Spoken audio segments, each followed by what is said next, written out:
నంద్యాల జిల్లా స్థానిక పార్టీ కార్యాలయంలో ఎమ్మెల్యే కోట్ల సూర్యప్రకాష్ రెడ్డి ఆధ్వర్యంలో 44వ ఆవిర్భావ దినోత్సవం ఘనంగా నిర్వహించారు.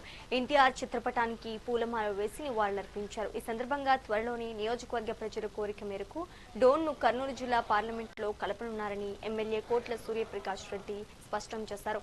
నియోజకవర్గ ప్రజలకు త్రాగు, రైతులకు సాగునీరు కోసం కృషి చేస్తున్నామన్నారు. త్వరలోనే నియోజకవర్గం సస్యశ్యామలంగా మారుతోందని ఎమ్మెల్యే కోట్ల హామీ ఇచ్చారు. మేము అంతకుముందు మమ్మల్ని అడిగారు. ఒక్కొక్క కాన్స్టిట్యూన్సీ 3 డిమాండ్స్ ఉన్నారు. అంటే మీ కోరిక అంటే పెండింగ్ వర్క్స్, ఇంపార్టెంట్ వర్క్స్ చేయడం, మీ ఇంపార్టెంట్ వర్క్స్ మీకు అందరూ వచ్చాను. నేను కూడా మన డోన్ నుంచి 3 డబ్బులు ఇచ్చాను. ఫస్ట్ వచ్చేసి మైనింగ్ కాలేజ్, ఇప్పుడు వచ్చేసి రైతులకు అన్ని కుంటలు నింపి 170 కోట్లతో ప్రపోజ్ పెట్టారు. అందులో లిఫ్టిగేషన్స్ ఉన్నాయి.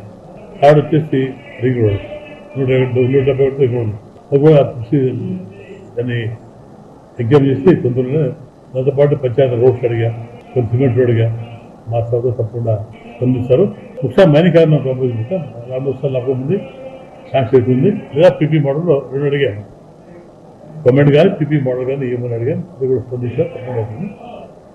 మెయిన్గా మనకు ఇందులో సమస్య ఏమంటే మనకు కేసు కింద కానీ కంపెనీ కానీ సమస్య మనకు కేసు కింద చాలా ఇంపార్టెంట్. కేసు కింద అంటే దాదాపు నంద్యాల పార్లమెంట్లో మేము అంతకుముందు మమ్మల్ని అడిగారు. ఒక్కొక్క కాన్స్టిట్యూన్సీ